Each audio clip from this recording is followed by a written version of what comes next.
Today for our warm-up, we're going to be solving for x using a couple of the tools that we've been learning this week. So we're going to go ahead and start by subtracting 4.5 to both sides of our equation. And that leaves us with 3x is equal to 12. Then we're going to divide both sides by 3, and we get x is equal to 4. Now, it says rewritten equation here, and this, of course, is an option. This one's not very hard, especially because we can use a calculator. But if we wanted to clear the fractions, we could go ahead and multiply everything by both sides by 2.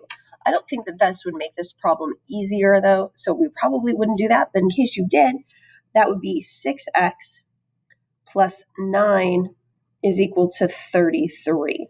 And then we would solve it the same way. Subtract 9 from both sides, and we get 6x is equal to 24, and divide both sides by 6. And once again, our x is still 4. Now, the second one here, we want to go ahead and use our fraction busting. So we're looking for a common denominator of 3, 2, and 4. So I know I can do my multiples: 3, 6, 9, 12, 4, 8, 12. And then, of course, 2 goes into 12 evenly. 2, 4, 6, 8, 10, 12. So the least common denominator is going to be 12. So what we're going to do is we're going to put parentheses around every single term on both sides, and we're going to multiply each of those by 12. And the reason why that's called fraction busting is because they all go in evenly, and we're going to clear all the denominators at once. So 3 goes into 12 4 times. 4 times 2x is 8x.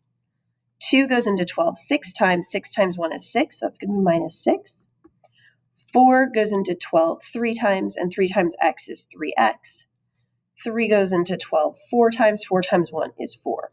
So as you can see, after we have our fraction busting here, it has made our equation much easier to solve. So we're going to subtract 3x from both sides. And we have 5x minus 6 is equal to 4. We're going to add 6 to both sides. And we have 5x is equal to 10.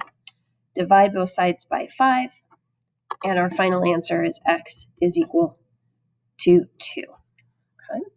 So once again, by clearing that fraction and using the least common multiple, which becomes that common denominator there, that means that we're going to clear all of those fractions. Okay, our second one here is what I like to call magic unicorns. This one is all good because our bases are already the same. So as soon as we get our bases the same, they basically go away, and we just set the powers equal to each other. So we have 2x is equal to 5x minus 3. Then we're going to go ahead and I never go biggest to smallest, but I will just so we don't have anything left over there. 2x minus 5x is negative 3x is equal to negative 3. Divide both sides by negative 3, and x is equal to 1. Okay. The last one here is very similar. However, we don't have the same bases. So what we need to do is we need to rewrite the bigger one so that it has the same base as the smaller one. And that's convenient because I know that 8 is equal to 2 to the third power. 2 times 2 is 4 times 2 more is 8. So we're going to keep this one the same, 2 to the x power. But we're going to write this one as 2 to the third power. And then we put what's already up there in our set of parentheses.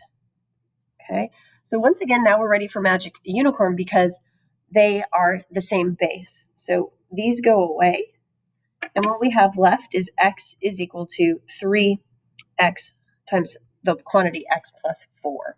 So we're going to distribute x is equal to 3x plus 12. We're going to go ahead and subtract 3x from both sides. And we get negative 2x is equal to 12. And we're going to finish up by doing the opposite of multiplying by negative 2, which is dividing by negative 2. And x is equal to negative 6. So once again, when you can and it's helpful for you, then we want to go ahead and make these equations easier before you start to solve.